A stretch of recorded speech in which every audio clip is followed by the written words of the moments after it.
Welcome back my YouTube channel. स्वागत है आप सभी का एक नए वीडियो में। हमें दिल्ली में और आज की इस वीडियो में हम आपको लाल किला घुमाने वाले हैं। लाल किला का इतिहास क्या है, कितने वर्ष पुराना है और यहाँ का टिकट प्राइस क्या है, सब कुछ आज की इस वीडियो में हम आपको बताने वाले हैं। चलिए आपको सबसे पहले लेकर के चलते हैं लाल किला। आप हमारे पीछे आप देख पा रहे होंगे लाल किला, और चलते हैं सीधा हम गेट से प्रवेश करते हैं और वहाँ से हम टिकट कटाएंगे। चलिए आपको सबसे पहले लेकर के चलते हैं लाल किले के मेन द्वार के पास जहाँ से टिकट कटता है। यहाँ पर देख पा रहे होंगे कितनी ज़्यादा यहाँ पर भीड़ है और यहाँ पर हमारा प्यारा तिरंगा लहरा रहा है लाल किले के ऊपर। और हम चलने वाले हैं इस तरफ। यहाँ पर सबसे पहले हम टिकट कटाएंगे, उसके बाद अंदर ले करके चलेंगे और अंदर क्या सारी चीज़ें हैं, इसका इतिहास क्या है, सब कुछ आज की इस वीडियो में हम आपको बताने वाले हैं। ये सामने ही टिकट घर दिख रहा होगा और यहाँ से हम टिकट लेते हैं, उसके बाद हम सीधा चलते हैं लाल किले के अंदर। जो यहाँ का टिकट प्राइस है वो 60 रुपया है और जो 15 वर्ष से छोटे बच्चे हैं उनके लिए टिकट नहीं लगता है। फाइनली हम लाल किले के अंदर प्रवेश कर चुके हैं और यहाँ पर देख पा रहे हैं कितनी ज़्यादा यहाँ पर भीड़ है, जो कि दूर दूर से लोग लाल किले को देखने के लिए आते हैं। भारतीय ही नहीं बल्कि विदेशी लोग, जो कि विदेश दूर दूर से लोग देखने के लिए लाल किले को आते हैं। और यहाँ पर फॉर्जन का ज़्यादा किराया है, फिर भी यहाँ पर आप फॉर्जन की भीड़ देख पा रहे होंगे। और ये टैंक है जो कि यहाँ की शोभा में चार चांद लगा देता है। और ये देख पा रहे होंगे कितनी बड़ी इमारत है लाल किला, जो कि आज के ज़माने में शायद ही ऐसी इमारत, ऐसी प्राचीन महल बन सकता है। और यहाँ पर भीड़ देख पा रहे होंगे, जो कि अभी सुबह का ही टाइम है, लेकिन भीड़ देख पा रहे होंगे कितनी ज़्यादा यहाँ पर भीड़ है। और हम प्रवेश कर चुके हैं छत्ता बाज़ार। इसे छत्ता बाज़ार के नाम से जाना जाता है क्योंकि ये जो मार्केट है, ये जो बाज़ार है, इसके ऊपर एक छत लदी हुई है, इसलिए इसे जो है छत्ता बाज़ार के नाम से जाना जाता है। यहाँ पर हर तरह के सामान आपको मिल जाएंगे, ज्वेलरी हो या फिर आर्टिफिशियल सामान हो या जनरल सामान हो, कुछ भी जो भी आपको ख़रीदना हो, यहाँ पर हर तरह के सामान आपको उपलब्ध मिलेंगे। और यहाँ पर देख पा रहे हैं कितनी ज़्यादा यहाँ पर भीड़ है, जो कि दूर दूर से जो भी लोग होते हैं, जिनके मन में लालसा होती है लाल किले को देखने के लिए, दूर दूर से यहाँ पर लोग लाल किले को देखने के लिए आते हैं। और ये है यहाँ पर आप एक मार्केट देख पा रहे होंगे बड़ी सी, और यहाँ पर देख पा रहे होंगे छत्ता बाज़ार के बारे में लिखा हुआ है। छत्ता चौक का तात्पर्य ढके हुए बाज़ार से है, जो 17वीं शताब्दी के भारतीय परिवेश में बेहद असामान्य था। और यहाँ पर देख पा रहे हो चारों तरफ का नज़ारा, काफ़ी खूबसूरत नज़ारा है चारों तरफ का। और यहाँ पर लोग फ़ोटो खिंचा रहे हैं। और ये इधर देख पा रहे होंगे तो इधर एक आपको मार्केट दिख रही होगी, ये आपको एक महल दिख रहा होगा, जो कि दो शाही दरबान खड़े हुए हैं। लेकिन ये अंदर आप जाएंगे तो ये एक मार्केट है, कॉफ़ी शॉप, यहाँ पर हर तरह के शॉप स्टॉल हर तरह के आपको मिल जाएंगे, बस कीमत से थोड़ा ज़्यादा रेट में मिलेंगे। और ये है चारों तरफ का खूबसूरत नज़ारा यहाँ लाल किले के अंदर का। और भीड़ भी आप देख पा रहे होंगे, यहाँ पर स्कूली बच्चे लोग, टीचर लोग अपने बच्चों को दिखाने के लिए आते हैं लाल किला। और हम आ चुके हैं नौबत खाना, इसे नौबत खाना के नाम से जाना जाता है। चलिए हम अंदर चल करके नौबत खाना भी दिखाएंगे किस तरह सा होता है। नौबत खाना या नक्कार खाना, नगाड़ा खाना, नगाड़ा घर महल प्रवेश के प्रवेश द्वार के रूप में अवस्थित है। अपने गौरव काल में वाद्य यंत्र बजाकर बादशाह या अन्य विशिष्ट पदाधिकारियों के दीवान आम में आगमन की सूचना दी जाती थी। चुनिंदा अवसर पर भी यहाँ संगीत बजाया जाता था। भारत के अधिकांश राजमहलों में प्रवेश द्वार के समीप नौबत खाने की व्यवस्था अवश्य होती है। और यहाँ पर नौबत खाना में हम प्रवेश कर चुके हैं। चलिए आपको नौबत खाना के अंदर चल करके नौबत खाना के अंदर का दृश्य दिखाते हैं, किस तरह से नौबत खाना है। और यहाँ पर देख पा रहे होंगे हम नौबत खाना में प्रवेश कर चुके हैं। और यहाँ पर देख पा रहे होंगे तो यही वो स्थान है जहाँ पर नगाड़े के द्वारा बादशाह के आने की सूचना दी जाती थी कि बादशाह का प्रवेश हो रहा है। और अंदर यहाँ पर बहुत कुछ है जो कि आपको हम दिखाने वाले हैं, और वीडियो में बने रहिएगा।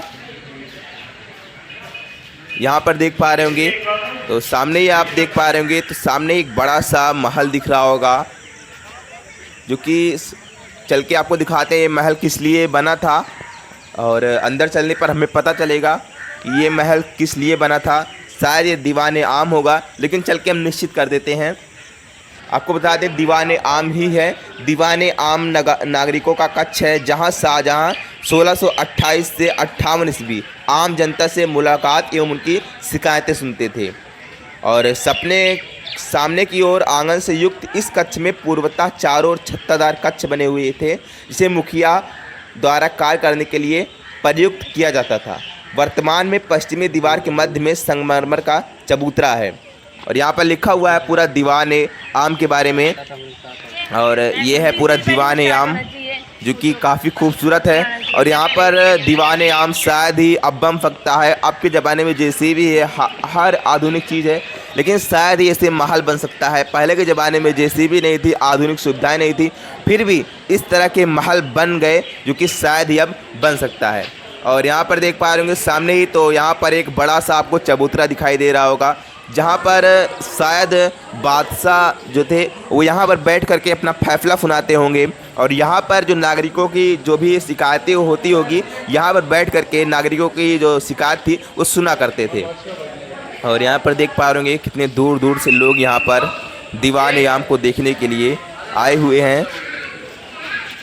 सो गाइज, अब हम देख पा रहे होंगे इस तरफ कितना सुंदर, कितना हरे भरे बगीचे आपको दिखाई दे रहे होंगे।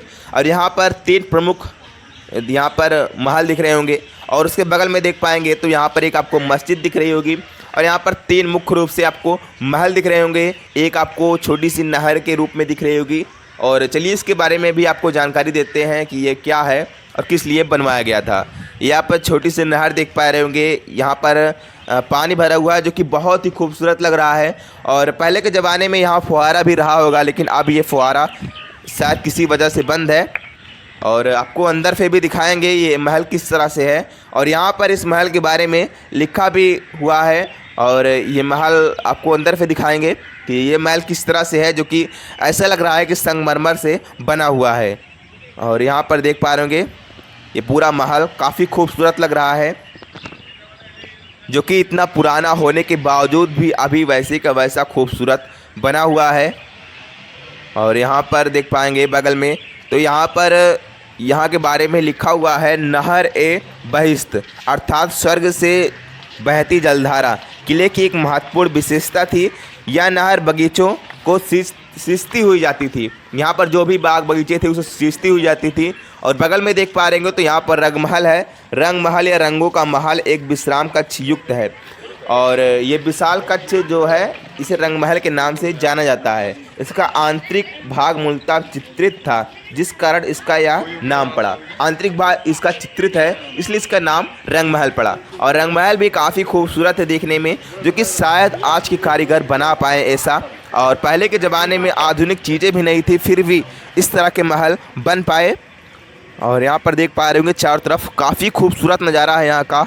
और ये महल भी काफ़ी खूबसूरत है। और यहाँ पर देख पा रहे होंगे, यहाँ पर अगर देखा जाए तो यहाँ पर कई 100 लोग यहाँ पर बैठ करके अपना जो भी उनका प्रयोजन हो, जो भी करना हो, सभा बैठना हो या फिर कोई भी कुछ भी करना हो तो यहाँ पर कर सकते हैं। और ये जगह काफ़ी खूबसूरत है। और बगल में भी एक बड़ा सा महल दिख रहा होगा। चलिए हम इसके बारे में भी जानकारी प्राप्त करते हैं, ये आखिर है क्या।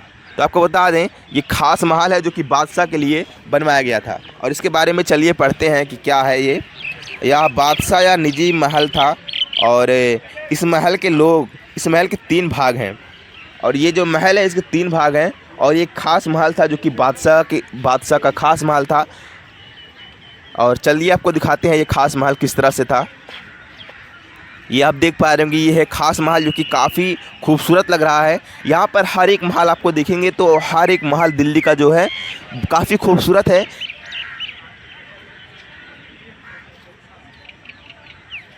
अब के ज़माने में है सिविल कोर्ट है, उसी तरह से पहले भी शायद दिल्ली हुआ करती थी। तो जो बादशाह का फैसला होता था तो यहीं से पारित होता था, यहीं से सुनाया जाता था। तो इसलिए दिल्ली काफ़ी ज़्यादा खास थी पहले भी और अब भी है।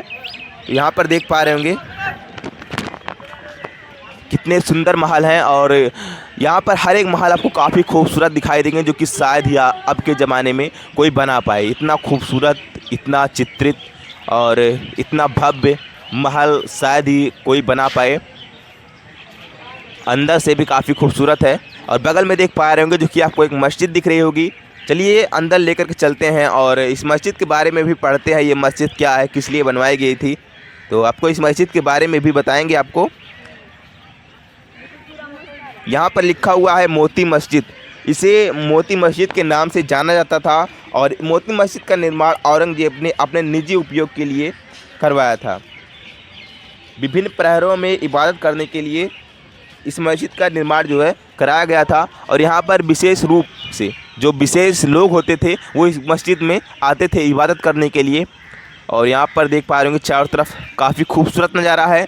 इसके बाद हम सीधा चलने वाले संग्रहालय की तरफ, जहाँ पर जो पहले की चीज़ें हैं जो संग्रह करके जो इकट्ठी करके रखी हुई हैं वो संग्रहालय भी आपको हम दिखाएंगे। तो चलिए सीधा लेकर के चलते हैं आपको संग्रहालय की तरफ। सबसे पहले आप यहाँ की खूबसूरती देख लीजिए, जो कि काफ़ी खूबसूरत नज़ारा है यहाँ का। और सामने ही आपको संग्रहालय दिख रहा होगा और जहाँ पर संग्रहालय को देखने के लिए दूर दूर से लोग आते हैं। और चलिए हम संग्रहालय में प्रवेश करेंगे और संग्रहालय में जितनी चीज़ें हैं सब कुछ आपको एक एक चीज़ें संग्रहालय की आपको दिखाएंगे। इस संग्रहालय में क्या क्या है, कैसे गए, सब कुछ दिखाने वाले हैं। और ये प्रवेश द्वार है। यहाँ पर सबसे पहले आपका टिकट का चेक होगा कि आपका 50 रुपये वाला टिकट है कि 60 रुपये वाला टिकट है। यहाँ पर टिकट चेक होगा, उसके बाद आपको प्रवेश मिलेगा। और जैसे हम प्रवेश किए यहाँ पर आज़ादी के दीवाने देख पा रहे होंगे। यहाँ पर बहुत कुछ है आपको दिखाने के लिए। सेकुलर जेल है, आज़ादी के दीवाने, जितने लोग आज़ाद हुए, जितने लोग आज़ादी के दीवाने थे, जितने लोग यहाँ पर शहीद हुए, सभी लोगों की यहाँ पर प्रतिमाएँ जो विशेष रूप से यहाँ पर सब कुछ यहाँ पर जो शहीद हुए वे शहीद हो गए मातृभूमि की आज़ादी के लिए। और फांसी, तोप से उड़ाना, सब कुछ यहाँ पर दिखाया गया है। किस तरह से पहले सज़ा होती थी और किस तरह से पहले फांसी दी जाती थी और किस प्रकार से पहले काला पानी की सज़ा होती थी और किस प्रकार से जो है सब कुछ यहाँ पर दिखाया गया है। और ये है सेल्युलर जेल। इसमें प्रवेश करते हैं और सेल्युलर जेल के अंदर का नज़ारा आपको दिखाते हैं किस तरह से है। और ये आप देख पा रहे होंगे बेड़ियाँ जो कि पैर में बांध दी जाती थी, वो बेड़ियाँ अभी भी सुरक्षित रखी हुई है। और यहाँ पर एक से बढ़कर एक यंत्र आपको दिखाई दे रहे होंगे जो कि पहले फजा के लिए प्रयोग की जाती थी। ये कोड़े हैं, ये बेड़ियाँ हैं, ये हथकड़ियाँ हैं। और ये है 1993 जो कि यहाँ पर लिखा हुआ है इसका इतिहास भी। और ये कोड़े आप देख पा रहे होंगे और ये जंजीर जो कि यहाँ पर ला करके जब किसी को सज़ा देनी होती थी तो यहाँ पर ला करके सज़ा दी जाती थी। और ये वो स्थान है, यहाँ पर लिटाया जाता था और कोड़ों से पीटा जाता था। और यहाँ पर देख पा रहे होंगे दूर दूर से विदेशी लोग भी यहाँ पर देखने के लिए आए हुए हैं। और यहाँ पर सेल्युलर जेल के बारे में लिखा हुआ है, किस तरह से भूख हड़ताल होती थी, सब कुछ यहाँ पर लिखा हुआ है। और यहाँ पर देख पा रहे होंगे छोटी सी आपको यहाँ पर काला पानी जेल, पोर्ट ब्लेयर, अंडमान, यहाँ पर जो भी सज़ा होती थी, जैसे होती थी, सब कुछ यहाँ पर लिखित भी दिखाया गया है। और यहाँ पर टीवी के माध्यम से दिखाया जा रहा है। और राष्ट्रवादियों के प्रति यहाँ पर लिखा हुआ है सब कुछ। और ये आप बेड़ियाँ देख पा रहे होंगे जो कि हथकड़ी है या बेड़ियाँ हैं, आपको दिखाएंगे। ये आप देख पा रहे होंगे ये हथकड़ी है, ये बेड़ियाँ हैं जो कि जो भी सज़ा होती थी इसी के द्वारा दी जाती थी और ये हथकड़ियाँ लगाई जाती थी। और ये आप देख पा रहे होंगे जो कि एक अनोखी सज़ा थी और इससे आदमी को जिंदा लाश बना दिया जाता था। और ये जो यंत्र है सामने आप देख पा रहे होंगे, यही यंत्र से जो है आदमी को जिंदा लाश बना दिया जाता था। ये अलग प्रकार की सज़ा होती थी, शायद अब ये सज़ा समाप्त हो चुकी है और इस तरह की सज़ा अब किसी को नहीं दी जाती। और ये है नील विद्रोह जो कि प्रमुख रूप से हुए थे, नील विद्रोह, गोंड विद्रोह। और यहाँ पर जो प्रमुख विद्रोह हुए थे उसके बारे में यहाँ पर लिखा हुआ है, कितने लोग शहीद हुए। यहाँ पर सब कुछ, यहाँ पर जितने भी आज़ादी के प्रेमी थे, जितने भी कुर्बान हो गए, अपने देश के लिए शहीद हो गए, सबकी यहाँ पर प्रतिमाएं लगी हुई है। और यहाँ पर अगर आप लाल किला आते हैं घूमने के लिए तो यहाँ पर भी आइए। और 50 का टिकट लाल किला का है तो 60 का लीजिए। और ये सब देखिए जो कि प्राचीन समय से है और पहले किस तरह से सज़ा दी जाती थी, मुंडा आंदोलन किस तरह से हुआ, किस तरह से जो प्रमुख आंदोलन हुए, सब कुछ यहाँ पर दिखाया गया है। और यहाँ पर देख पा रहे होंगे दामोदर हरी चौपकर जो कि स्वतंत्रता सेनानी थे और देश के लिए शहीद हो गए। यहाँ पर ऐसे बहुत सारे महापुरुष हैं जिनकी यहाँ पर प्रतिमाएं लगी हुई है, यहाँ पर फ़ोटो लगी हुई है और उनके बारे में यहाँ पर लिखा हुआ है किस प्रकार से स्वतंत्रता सेनानी जो थे देश के लिए शहीद हो गए। अब हम चलने वाले हैं उस तरफ जहाँ पर जो स्वतंत्रता सेनानी थे जो शहीद हो गए, उनकी यहाँ पर चिट्ठियाँ भी आपको दिखाएंगे, किस तरह से पहले के लेख में लिखा जाता था और किस प्रकार से लोग यहाँ पर चिट्ठियाँ लिखते थे, वो पुरानी चिट्ठियाँ भी आपको हम दिखाने वाले हैं। और यहाँ पर भी देख पा रहे होंगे, यहाँ पर शहीदों की यहाँ पर प्रतिमाएं लगी हुई है। हिंदुस्तान गदर पार्टी, यहाँ पर गदर हुए, काफ़ी पार्टियाँ बनी। और ये वो चिट्ठी है जो कि पहले के ज़माने में इस तरह से चिट्ठी लिखी जाती थी, जो कि अभी भी चिट्ठियों को सजो करके रखा गया है। और आप यहाँ पर पढ़ सकते हैं क्या क्या लिखा हुआ है। और कुछ शब्द पढ़ने में आते हैं, कुछ शब्द पढ़ने में नहीं आते हैं। तो यहाँ पर और सारी चीज़ें हैं जो कि हम आपको दिखाने वाले हैं। और यहाँ पर भी देख सकते हैं, यहाँ पर जो भी बहुत सारी चीज़ें हैं जो कि यहाँ पर सजो के रखी गई है। काफ़ी पुरानी चीज़ें हैं। और अब हम सीधा चलने वाले हैं बाहर की तरफ। और यहाँ पर 15 अगस्त 1947 के बारे में लिखा हुआ है, जिसके लिए लोग शहीद हुए। और यहाँ पर 3 प्रमुख क्रांतिकारियों की फ़ोटो यहाँ पर दिख रही होगी, जो कि अशफाक उल्लाह खां, राम प्रसाद बिस्मिल और राजेंद्र नाथ लहरी। और यहाँ पर 3 प्रमुख जो कि क्रांतिकारी थे, और तीनों फांसी पर चढ़ के शहीद हो गए।